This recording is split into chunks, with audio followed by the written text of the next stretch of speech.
com a implantação do Fórum Mato Grossense de Mudanças Climáticas, e a partir daí a gente teve sucesso, primeiro em manter essa conversa até aqui, né? Manter essa conversa até a gente ter tido algum resultado, que foi o reino. E essa conversa lá atrás parecia muito difícil, muito subjetiva.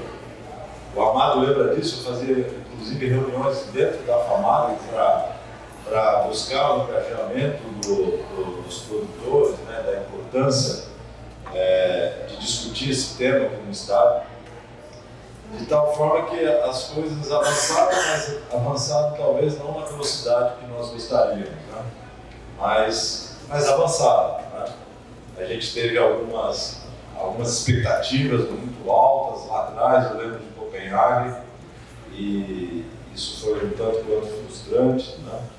Mas enfim.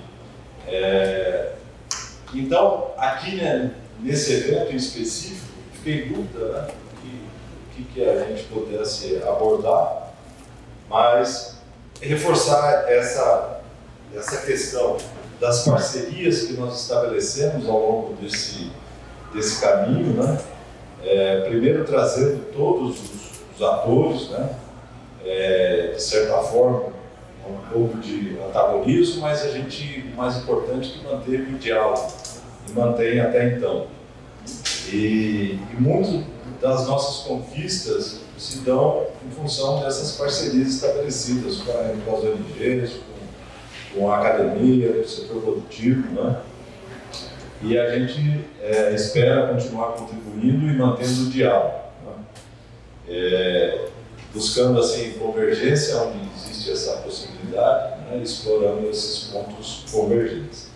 Bom, diante desse talvez que tenha sido talvez a parte mais importante, é construir esse diálogo no âmbito do fórum, dois importantes marcos legais foram criados.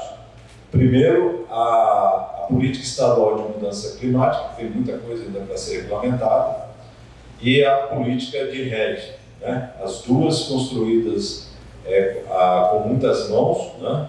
E aprovadas lá na Assembleia. Bom, então vamos lá. É óbvio que dentro da política de mudança climática a gente tem ações, né, muito claras, que são de adaptação, mas também de mitigação. A agenda de adaptação, a gente está caminhando com ela ainda, mas é uma meta, né, de trazer talvez um plano estadual de adaptação. E na mitigação, todas as ações da SEMA que se relacionam à redução do desmatamento, que é o principal contribuinte, o principal setor de emissão, e a agricultura, a gente vai buscar essa convergência, né, e trazer ações concretas. Bom, nesse sentido, pode passar, Carol. Eu escolhi esse trabalho, que foi encomendado aí o professor Assad já comentou sobre ele, nos ajudou.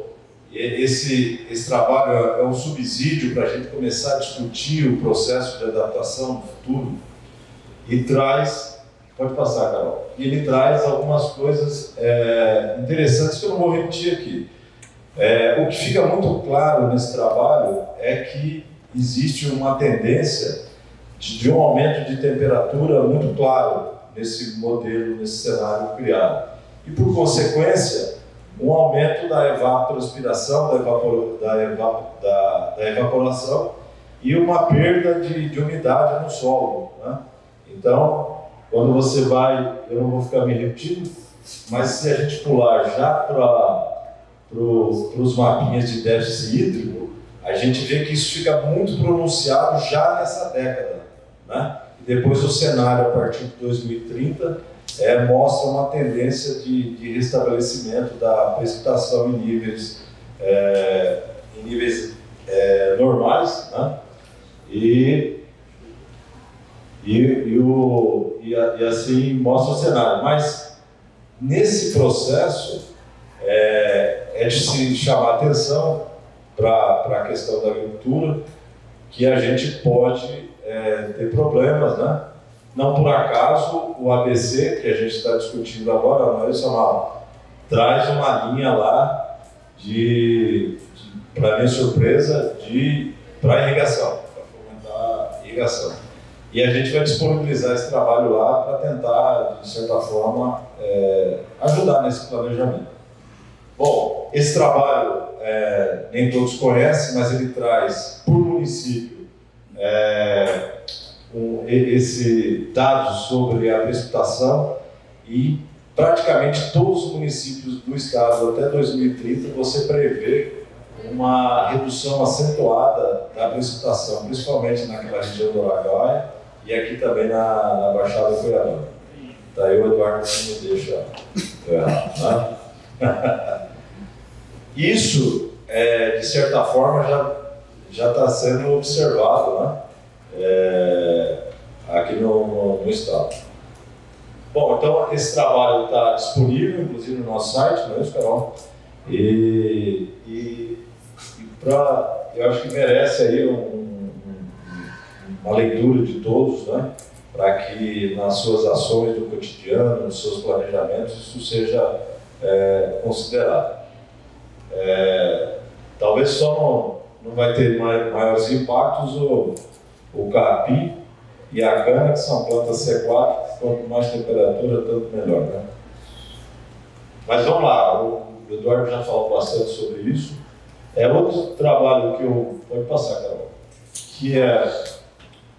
que eu considero também importante, é o trabalho que a gente realizou o ano passado. A gente foi contemplado com um trabalho assim como o estado de São Paulo e do Amazonas, no Trajetórias de Descarbonização, que a gente teve a oportunidade, e aí de contar também com o Eduardo Assad,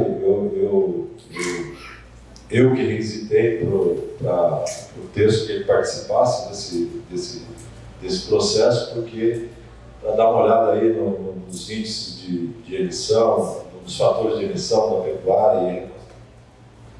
O que é isso aí?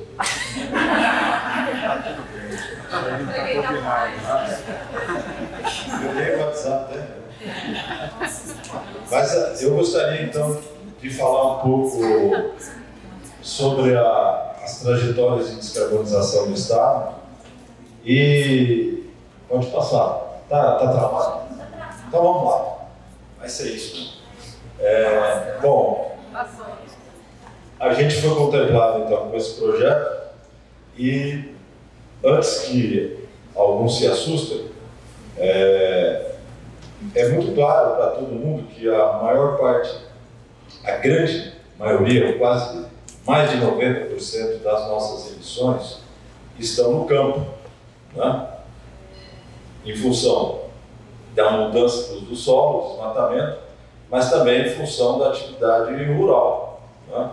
Nós temos o maior rebanho bovino do país e temos a área de agricultura, tem a adubação nitrogenada e a gente tem o óxido nitroso também como uma importante emissora.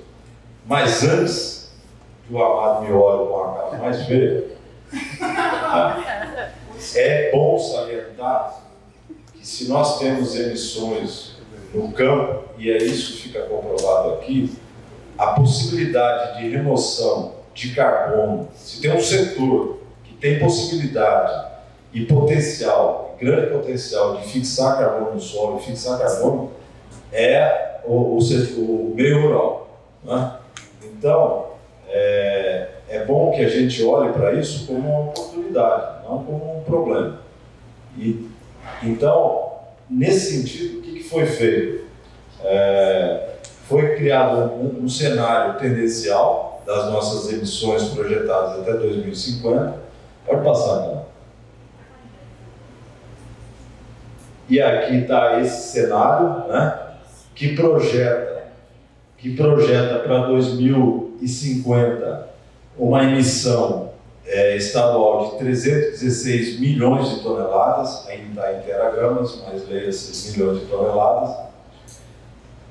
E os maiores contribuintes são a mudança do uso da terra e a agropecuária. Então vejam vocês que mais de 90% das nossas emissões estão no campo. Né? Mas vamos passar. Nesse trabalho, o que foi feito? Foi feito junto com o Fórum de Mudanças Climáticas, que tem vários setores, inclusive representação da FAMATO, da ProSoja, foi selecionado ações que pudessem mitigar essas emissões. E nesse sentido, foram selecionadas 12 ações prioritárias, que, na verdade, retratam bem o perfil das nossas emissões. Todas essas ações são do setor AFOLU, ou seja, da agricultura, floresta e mudança do uso do solo. Pode passar. Então, são essas aqui. Então, manutenção do ativo florestal, lógico, a floresta, assim como o cerrado, tem muito carbono na sua biomassa, também no solo, então qualquer alteração nesse estoque você tem emissões. A segunda ação elencada é o manejo florestal, que é uma atividade desejável, né, porque mantém os estoques de carbono e depois de explorada você tem, com o crescimento da vegetação remanescente, para o outro ciclo, acúmulo de carbono por meio da fotossíntese. A regularização fundiária, que na verdade é uma medida indireta importante. Se você tem CAR, se você conhece quem é o proprietário da terra, fica muito mais fácil esse controle, né? E o próprio proprietário tem mais cuidado com a sua própria terra, isso é muito claro, né? Porque terra de ninguém cuida, né? Bom, a quarta ação diz respeito à criação de unidades de conservação, ampliação disso, isso não tem sido fácil, não? A quinta está relacionada aos reflorestamentos comerciais, que também as árvores crescendo fixam, incrementam o carbono, né, no seu crescimento. Restauração da paisagem, redução do risco de incêndio, isso é muito óbvio, né? O aumento, e aí vem a questão da agropecuária. Eu estou sem meu óculos, sou míope. Eu parei de usar óculos na pandemia por causa da máscara e vazamento. Mas o aumento da produtividade agropecuária em áreas abertas, né, com boas práticas, isso é muito claro também.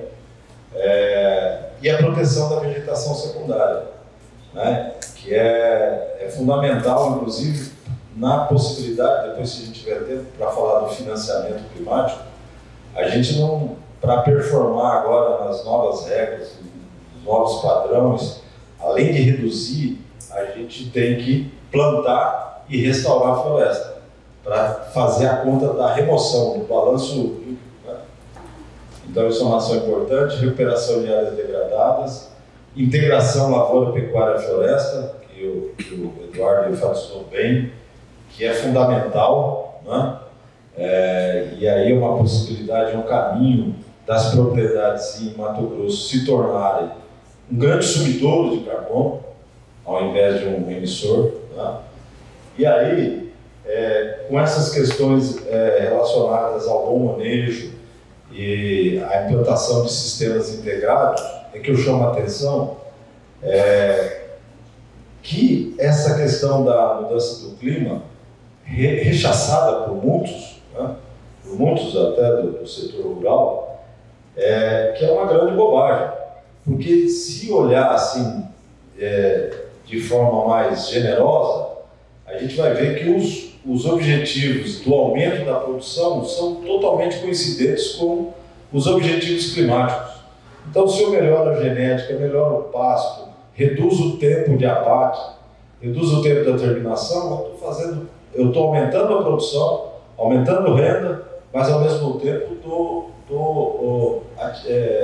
ajudando, combatendo a mudança do clima e as suas emissões, né?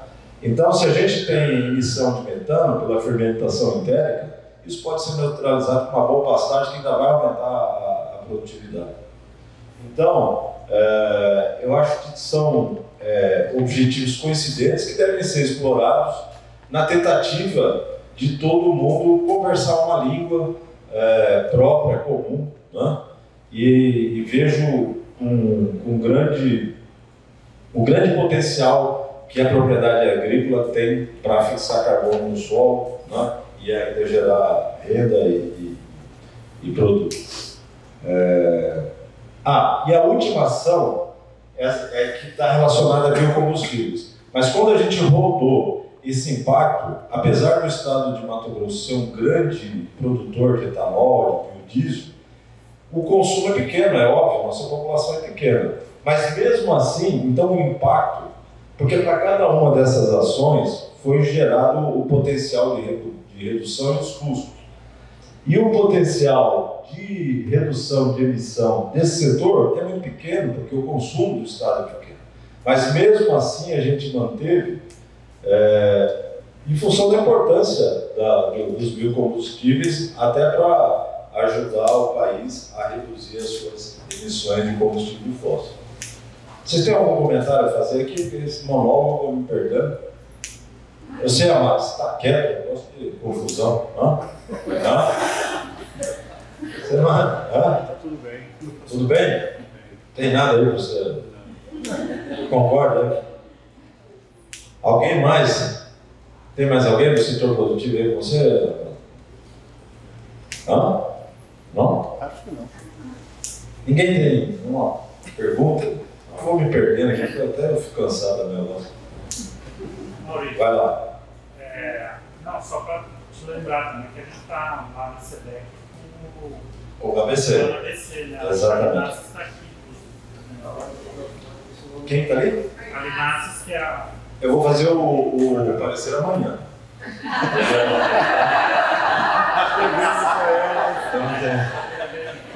Mas, na verdade, eu fiquei muito contente de participar aí como suplente aí do decreto do ABC. Porque isso tudo aqui, a gente conhece o potencial de redução de emissão, né? Estabeleceu algumas metas ousadas, e aí a gente se pergunta lá, e agora? Né? Como que a gente implanta isso? E é óbvio que o crédito é fundamental nisso. E às vezes as soluções estão aqui dentro, né? Não está lá fora. A gente tem um crédito importante aqui no país. E o ABC é esse caminho. Na verdade, a ideia é que o ABC possa se tornar no futuro o Plano Safra. E aí a gente vai ter uma situação muito mais confortável no mercado externo e tudo mais. Então, essa questão do plano de implementação dessas ações, e isso é uma coisa que angustia, né? Não é uma coisa trivial, simples. E o ABC tem essa... É uma esperança, esse caminho aí, né? Eu lembro de um primo do meu pai, nem sei se eu conheço essa história, mas vou contar. Eu lembro que ele trabalhava na época do Proal, que eu era garoto, ele era funcionário do Banco do Brasil. Ele falava: Alfredo, daqui para frente, estoca feijão, arroz aí, porque não vai ter mais arroz nem feijão para comer. Mas eu falei: por quê? Porque eu estou obrigado lá no banco só a financiar a cana. Então já não vai ter comida. Quer dizer, e eu lembro disso quando eu falo da força do crédito rural, né? Como que ele pode modificar o processo, para o bem e para o mal também. Mas, assim, o ABC é esse caminho, né? E eu vejo com muito contentamento lá as associações falando de bioinsumos, né? Eu vejo uma mudança, vejo um caminho assim acontecendo, né? A gente talvez precise acelerar, né? Mas vamos lá. Bom, falando das nossas emissões, repetindo, né? As nossas emissões, isso não é novidade para ninguém, são altas. Mas se a gente fizer tudo aquilo ali que está proposto, fazer a integração lavoura, pecuária, floresta, boas práticas, plantio direto de qualidade, cumprir o Código Florestal, a gente se torna carbono neutro em 2030, 2031, mais precisamente. E aí, na época o governador viu isso aí, o nosso plano, isso não é simples, era para 2050, não, traz para 2035. É uma meta ousada? Mas é possível. Hoje, eu acho que nós temos 1.500.000 hectares de integração lavoura-pecuária aqui no estado, né? De plantio direto, quase a totalidade. Talvez o que a gente precisa é montar essa régua para contar isso, para enxergar o bom produtor que está fixando carbono no solo, que está fazendo um bom manejo, que tem integração lavoura-pecuária-floresta, né? Talvez esse seja um grande desafio. Inventário de emissão, eu não quero nem fazer mais. Tem inventário do Cirene, tem inventário do SEG, agora inventário de remoção de qualidade, talvez esse seja um bom caminho, né? E aí, o pessoal do setor produtivo, eu fiquei contente, eu até queria ter participado. Não está trazendo mais só o Morion, trouxe o filho do Serri também, né? Que sabe fazer essa conta, que pode orientar bem vocês, né? Eu acho que isso é um bom caminho, um bom processo. É diferente quando vocês elegem alguém, um gestor, foi muito interessante, do que um cara do Estado. Sempre tem aqueles conflitos, né, que já tiveram. O Amado está mais tranquilo agora, mas já não tem mais. Eu lembro uma vez que eu fiz uma proposta lá atrás, né? Esse ano eu faço 28 anos de funcionário dessa.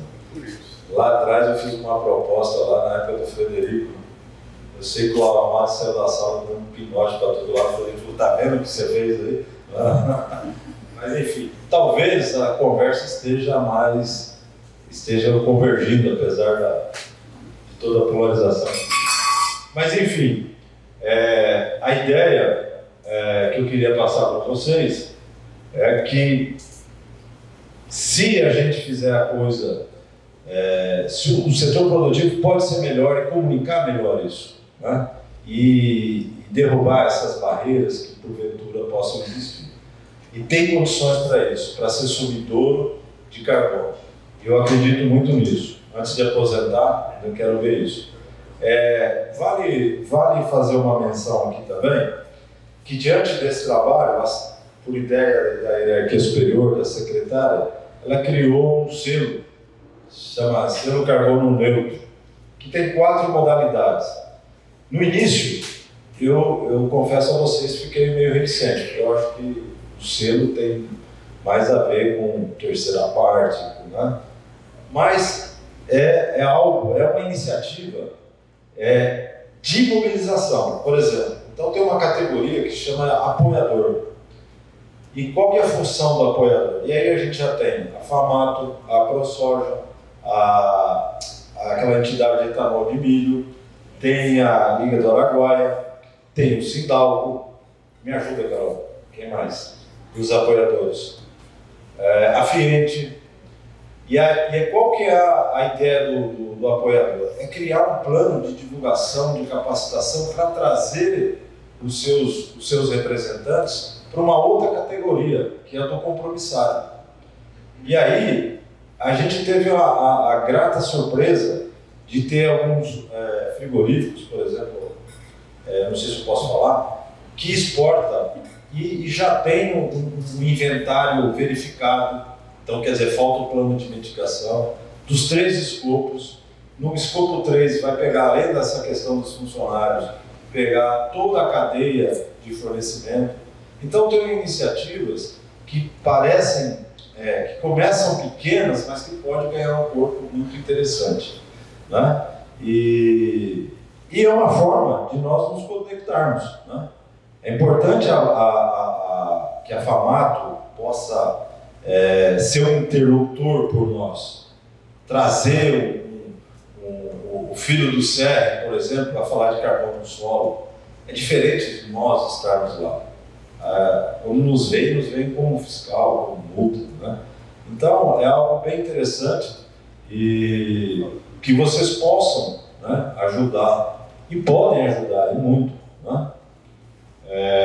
E aí tem a figura do compromissário. A figura do compromissário tem que fazer um inventário de emissões nos 3 escopos, na ferramenta do GHG Protocol, mas tem um inventário verificado por uma instituição acreditada no INMETRO, né?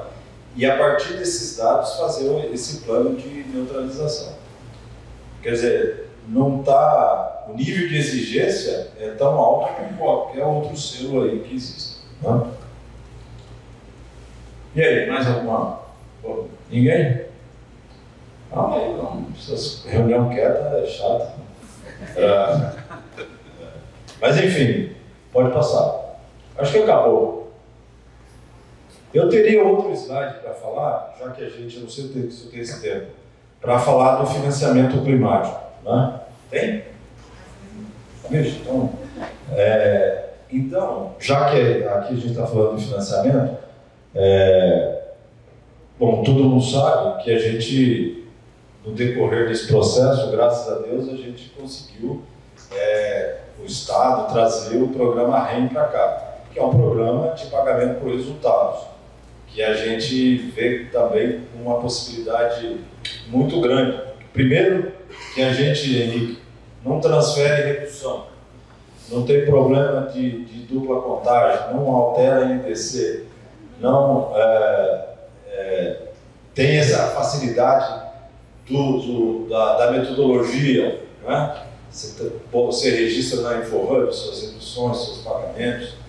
E mais agora, mais recentemente, quando um padrão que vocês vão escutar muito falar, que chama ARTRIS, se tornou onipresente e onipotente, né? E a gente também está buscando, inclusive o Henrique fez o levantamento dos estados e a gente já melhorou a gente logo já vai ter o nosso sumário de salvaguardas na lógica do TRIS. Já temos indicadores estruturais, de processo e de resultado, né? E fui criticado por isso, né? Mas em breve, porque é muito complexo, né? Não tem nada de trivial, mas a gente já vai performar nesse sentido. E tem esse organizado, o IDH é um parceiro importante, a TNC também, para a gente cumprir esses requerimentos que não tem nada de trivial, né? O nível de exigência... Ontem teve uma reunião e eu falei sobre isso, né, Carlos? Espero não ter sido indelicado, mas vejo assim que tem um grau de complexidade alto, mas também me surpreendeu quando a Mary Gray, né, disse para... E a gente fica quebrando a cabeça com essa questão da degradação, né? Da conta da remoção, que também é complicada, e ela disse de uma proxy de exploração. A gente precisa entrar numa conversa, e eu vou aproveitar você aqui. Então, por que exige tanto um nível, tem que fazer análise de Monte Carlo, tem que a unidade mínima de mapeamento tem que ser 1 hectare? Eu acho que tem que ter uma transição para esse processo. A gente está reclamando, mas está perseguindo. E tem no âmbito do Janela B, a gente contratou o Marcelo, né, que já tem uma experiência vasta nessa questão, mas essa questão dos requerimentos, acho que tem que ter um processo de transição. E acho também que pagamentos por resultado não precisa de toda essa sofisticação, porque para o mercado, para transferência de crédito, sim. Porque para a atmosfera é conta de soma zero. Mas pagamento por resultado, a gente precisa ter esse nível de sofisticação, a gente não vai transferir redução. Então eu acho que precisa de um ponto de reflexão, e eu estou repetitivo, parecendo conversa de bêbado. Mas eu quero, Carlos, que a gente faça uma ressonância dos requerimentos, né? Agora, essa questão do mercado é uma questão até fazer essa meia-culpa aqui, o nosso Estado é um Estado que já foi, de certa maneira, estigmatizado, né? Teve no passado altas taxas de desmatamento, agora reduziu, mas a gente tem sim um estigma. E isso tem que ser cuidado. E para nós, enquanto essa questão da integridade climática e ambiental não se resolva, que o risco da dupla contagem seja totalmente mitigado, para nós é inseguro. Por quê? Se tem uma coisa que esse Estado tem que ter responsabilidade é com o seu clima. Porque se a gente tem o rebanho que tem, a produção que tem, os biomas que nós temos, é muito em função do nosso principal insumo, que é esse clima aqui. Porque qualquer alteração já muda a janela do plantio, já muda a segunda safra. Então, a gente tem que demonstrar muito claramente, o poder público tem que deixar claro isso, que nós temos que cuidar das nossas condições climáticas, porque ela é muito importante para nós. Em última análise, a nossa economia, toda economia depende do clima, mas nós, muito mais, né? Então, a gente, enquanto essa questão do ajuste correspondente não fica claro, da dupla contagem, da transferência de resultado de mitigação, desculpa, eu já sou muito criticado por isso, mas para nós ainda é temerário, tá bom? E entendo que o setor privado tem que participar disso, mas eu acho que falta algumas resoluções, uma simples resolução da CONAREG resolveria isso. Tantos por cento da redução pode ser transferido. Pronto, para nós já estava montado. Mas o CARD ainda vai conseguir fazer isso.